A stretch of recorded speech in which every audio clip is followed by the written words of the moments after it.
Part 25. Belum mampu. Ternyata laki-laki di hadapanku saat ini bernama Wisnu. Sepertinya dia pekerja kantoran, dapat dilihat dari cara berpakaiannya. Dia sudah menyebutkan nama, tetapi tatapannya sangat fokus ke arahku. "Baik Pak Wisnu, saya boleh minta daftar obatnya?" tanyaku kepadanya. "Iya Mbak." Dia menyerahkan selembar kertas yang dia genggam sejak tadi. "Baik, saya akan menghitung jumlahnya." Aku segera mengetik jenis obat yang dibutuhkan laki-laki tersebut di layar komputer, lalu menjumlahkan total yang harus dibayar. Setelah itu, aku mencetak kembali daftar yang tadi dia serahkan beserta harganya di printer yang ada di samping meja kerja yang disediakan untukku. Setelah menyerahkan kertas kwitansi kepada pria itu, dia pun membayarkan sejumlah uang sesuai dengan yang saya ketik tadi. "Ini Mbak," dia menyerahkan beberapa lembaran uang 50.000 kepadaku. "Iya, terima kasih." Aku menerima lembaran uang tersebut sambil tersenyum kepadanya. "Mbak baru ya di sini?" Tiba-tiba dia bertanya kepadaku. "Iya Pak," jawabku singkat. "Terima kasih ya, saya permisi." Setelah berpamitan, akhirnya laki-laki yang bernama Wisnu tersebut beranjak lalu menghilang dari hadapanku. Aku kasihan mendengar suara batuknya. Itu pasti sangat mengganggu. Hari pertama membantu pekerjaan Tante Widi membuat perasaan ini lebih tenang. Ini merupakan pengalaman baru bagiku berada dalam lingkungan kerja. Sebelumnya saat masih bersama Mas Arif, tugasku hanya sebagai ibu rumah tangga yang setia menuruti apa kata suami. Apa sebaiknya aku melanjutkan kuliah di kota ini? Aku memilih jurusan yang sesuai dengan pekerjaan sekarang. Akuntansi adalah jurusan paling tepat agar aku lebih memahami apa yang ditugaskan Tante Widi. Jadwalnya bisa disesuaikan. Kerja dari pagi hingga sore, malamnya mencari ilmu. Aku ingin mandiri dan tidak selamanya akan tetap tinggal di sini. Jika pendidikan lebih tinggi, aku bisa membantu papa untuk menjalankan perusahaannya. Dari dulu, laki-laki parubaya tersebut sangat ingin kalau salah satu dari anaknya dapat meneruskan bisnis yang sudah lama dibangun. Baru sekarang aku menyadari betapa pentingnya kuliah yang sudah lama aku tinggalkan. Setelah mengalami kecelakaan naas beberapa tahun yang lalu, Mas Arif juga tetap tidak memberikan izin agar aku melanjutkan pendidikan kala itu.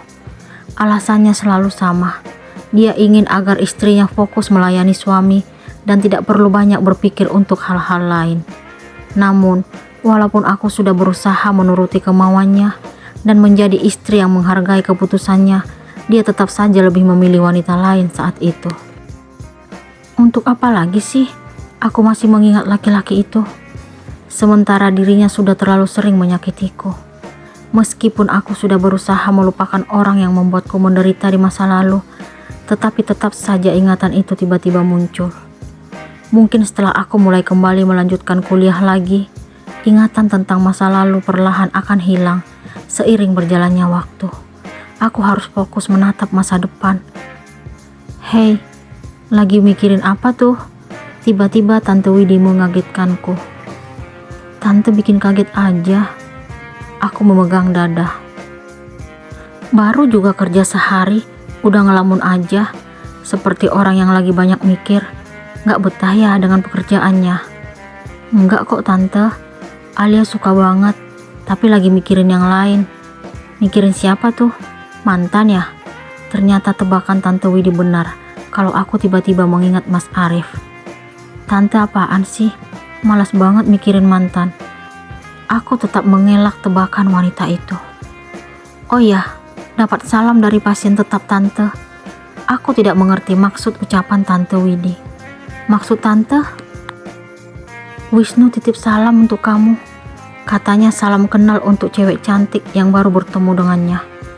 "Wisnu siapa Tante?" Aku ingin memastikan nama Wisnu yang disebutkan Tante Widi. "Laki-laki yang tadi batuk. Tapi setelah ketemu kamu, batuknya berkurang." Sepertinya Tante Widi mencoba menggodaku. "Tadi waktu di sini batuknya masih sering kok." "Cie, ketahuan kalau tadi perhatikan dia." "Tahu dong sekarang siapa itu Wisnu." Aku ternyata keceplosan di depan Tante Widi. tadi ada pasien yang bernama Wisnu dan dia juga batuk. Alia nebak aja. Iya deh, percaya. Kebiasaan wanita itu dari dulu tidak berubah. Selalu saja berusaha menggodaku. Walaupun laki-laki yang bernama Wisnu membicarakan aku kepada Tante Widi, tetapi hati ini tetap biasa saja dan tidak ada yang istimewa. Oh ya Tante, Alia mau kuliah aja di kota ini. Aku mengutarakan niatku kepada Tante Widi. Bagus dong, pokoknya Tante dukung kamu. Nanti Alia kuliah malam aja, jadi pagi sampai sore bantu Tante. Iya, kamu atur aja waktunya. 3 bulan lagi perkuliahan semester ganjil akan dimulai. Cari info dari sekarang. Wanita itu memberikan saran. Iya Tante, terima kasih atas dukungannya. Tante ingin agar kamu tetap bahagia. Lupakan masa lalu, jadikan itu sebagai pembelajaran untuk lebih sabar dan kuat. Tante selalu menguatkan Alia. Aku dan wanita itu pun berpelukan. Aku sangat bahagia karena ternyata Tante Widu juga memberikan dukungan atas niatku. Wanita itu sangat cocok menjadi panutan. Pantas saja semalam waktu papa dan mama menelpon, mereka selalu memuji kebaikan dan ketegaran perempuan yang kini bersamaku. 3 bulan telah berlalu. Akhirnya aku kembali mewujudkan keinginan yang dulu tertunda, melanjutkan pendidikan di bangku kuliah. Namun, aku dan Tante Widi merahasiakannya dari keluarga karena niat ingin memberikan kejutan. Aku makin merasa nyaman dan menemukan ketenangan tinggal di kota ini. Waktu juga tidak ada yang terbuang setiap hari. Dari pagi hingga sore, aku membantu pekerjaan Tante Widi dan malam harinya kuliah. Walaupun aku sangat menikmati hidup di rumah Tante Widi, tetapi rasa rindu sering menghampiri, ingin bertemu dengan orang tuaku. Namun, aku berusaha menahan diri, pun hampir tiap hari juga bisa berhubungan dengan papa dan mama melalui ponsel. Mama cerita kepadaku bahwa sebulan setelah kepergianku, Chandra kembali datang. Dia ingin mengetahui nomor ponselku yang baru, tetapi sesuai dengan kesepakatan, orang tuaku tidak bersedia memberikannya. Bulan kedua setelah aku tiba di kota ini, ternyata Chandra juga masih tetap berusaha untuk mengetahui keberadaanku.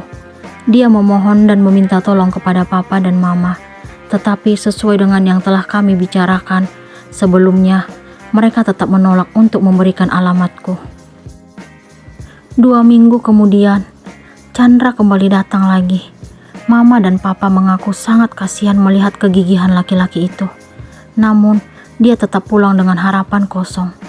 Orang tuaku tetap tidak memberitahukan keberadaanku. Hati ini masih sangat sakit, mengingat penolakan ibunya. Walaupun sebenarnya aku masih sangat mencintainya.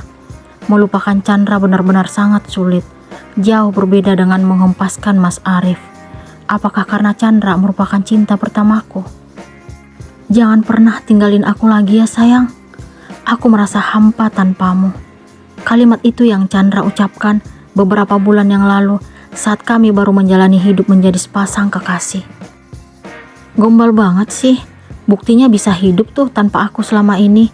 Aku justru menggodanya. Kamu gak tahu gimana rasanya kehilangan orang yang dicintai. Waktu berlalu begitu saja tanpa ada yang menemani. Aku sakit membayangkan kamu hidup dan bermesraan dengan laki-laki lain sayang. Akhirnya, kini aku mengalami hidup seperti yang Chandra rasakan. Harus berpisah dan menjauh dari orang yang aku cintai.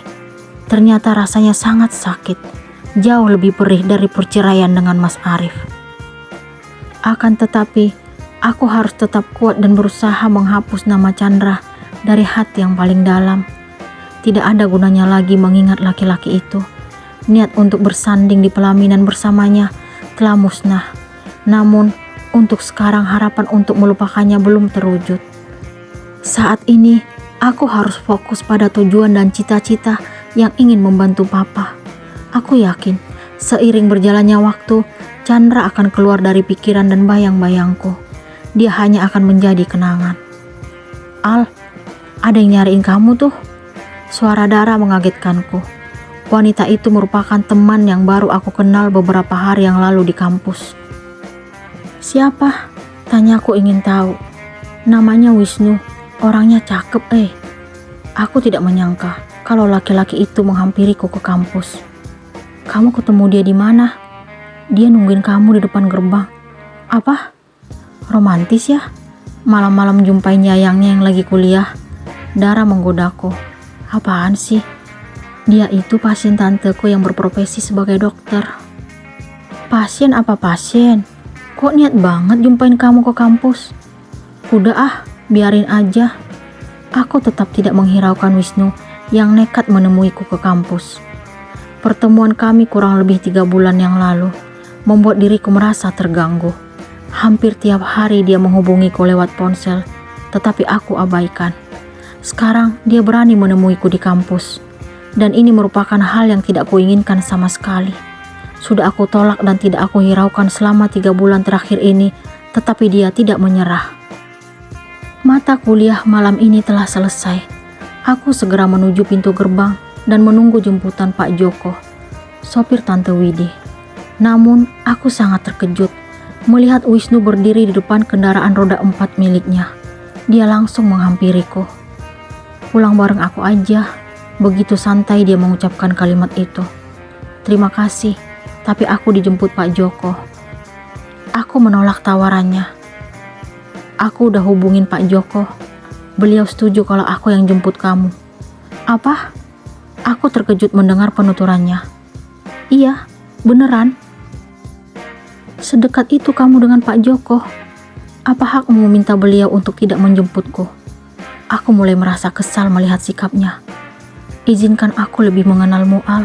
Apa salah kalau aku ingin dekat denganmu? Jelas salah, karena aku gak suka. Kenapa kamu membenciku? Teleponku gak pernah diangkat, pesan juga dianggurin.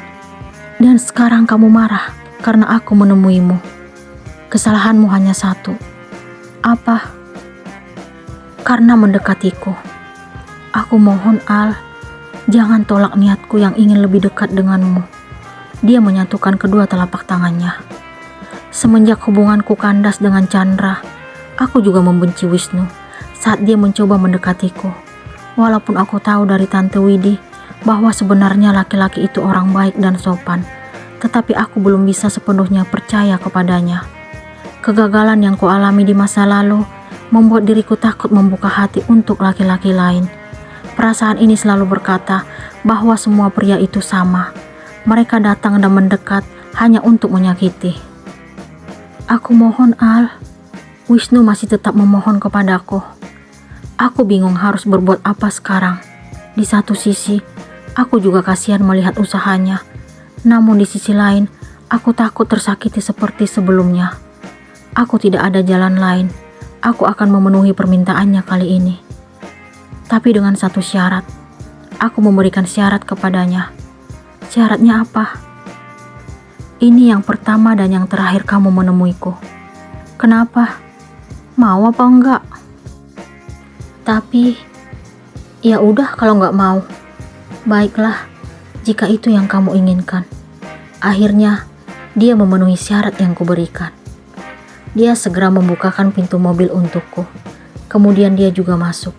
Kendaraan roda 4 miliknya segera meluncur. Aku melihat senyuman di bibirnya. Entah kenapa dia terlihat makin tampan dengan kemeja lengan pendek putih yang dia kenakan malam ini. Kamu udah makan? Tanya Wisnu membuka pembicaraan. Udah, tadi sebelum berangkat ke kampus. Memangnya kenapa? Kalau belum makan, aku mau ajak kamu makan. Aku juga lapar. Makan aja sendiri, anterin aku pulang. Iya deh, gak jadi. Aku mengakui penilaian Tante Widi tentang Wisnu. Laki-laki itu memang sangat sopan dan baik. Dia bujangan yang sangat setia dengan cinta pertamanya. Aku bersikap menolaknya karena hatiku masih sangat mencintai Chandra untuk saat ini. Tetapi gak tahu untuk kedepannya. Tante Widi menceritakan kisah sedih yang menimpa Wisnu, di mana laki-laki itu gagal menikah karena calon istrinya mengalami kecelakaan hingga mengembuskan napas terakhir tepat 2 hari sebelum pernikahan mereka. Aku tidak dapat membayangkan bagaimana perasaan Wisnu saat itu. Apakah Wisnu berhasil meluluhkan hati Alia?